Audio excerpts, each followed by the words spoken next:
Hey people, back again. And today I really sort of sat down to do this post without much of an idea what I was going to say. But I had just gotten off the phone with a family member he's basically one of my cousins. He's somebody who has always historically been of a different political persuasion than myself, and we were just kind of chatting, and we were mostly just catching up. But then we got into we basically just kind of opened the conversation, like, okay, well, I was just curious, like, what are you seeing in times like this? Because this is somebody who, again, I've probably very rarely ever voted with them, but I've always respected how they think, and there's always a perspective there that I know I can at least gain some information from, even if I don't end up agreeing. And what I found was actually there was a fair amount. We were able to agree on all kinds of things, and there's also still some disagreement there. But what I found most of all was there was a conversation that was possible, and which really right now in the political environment that we're sort of being handed in some ways is you'd think would be impossible. You'd think that there would be no common ground, that there would be no way to have a conversation across these perspectives. And I found there totally is. There absolutely is. And I think it was really interesting because it's also kind of like, it's different than writing somebody an email and like having an opinion or whatever, what you put into words in an email, and then having them receive it and then come back with something that's probably in disagreement. You know, there's a whole kind of like set of peripheral influences that everybody's perspective has, that in a conversation you can actually talk that through. You can actually kind of riff on things long enough to hear where someone's really coming from. And I think right now, with that, just feels like maybe the most important thing we can do right now. It's not that there, my father-in-law, James Chavez, posted a comment just a few days ago, and I really liked it. I think I commented back. It was a Facebook post, and he basically was saying, I've become troubled that my default setting when I read the news is outrage.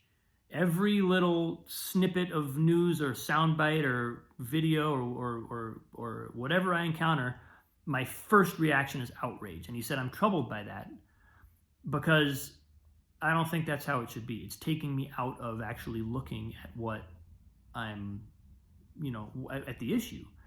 And I've just, that kind of came home to me today as I was in this conversation. I was kind of like, this is really interesting because it's like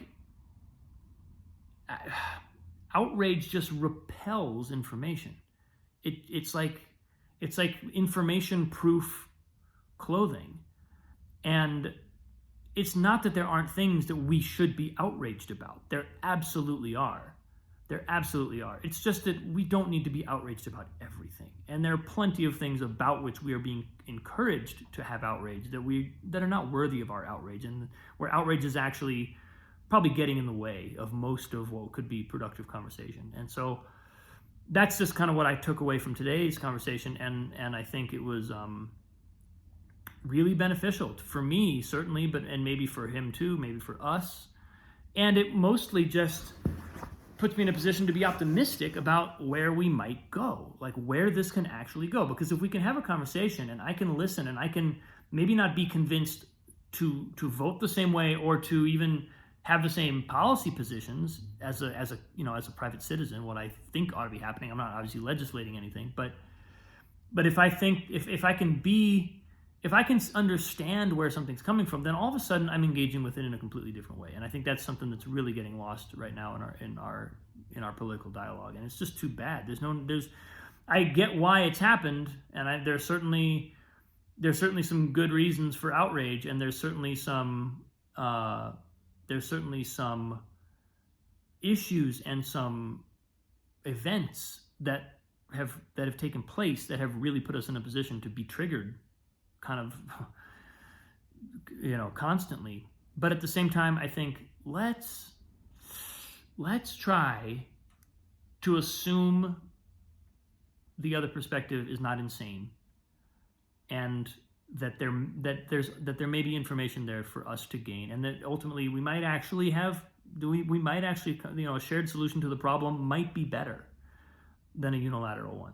I still think that's true. I'm always looking for a way of engaging with the world and with politics or with information that allows my search for truth to be engaged. That way I can actually pursue truth. I can actually gain a better understanding. I can grow in my own understanding of things, and I can hopefully throw my weight behind better ideas. And when outrage is the first thing I feel, that can't happen. I'm automatically repelling information. So that's kind of where I am for today, folks. I think it's, let's have this conversation. That's where I'm at. I really think that there's a conversation that's vital and important, and I think we can have it. I think we'll all be better for it. So I love you all. Thank you so much for watching. I hope to see you again very soon.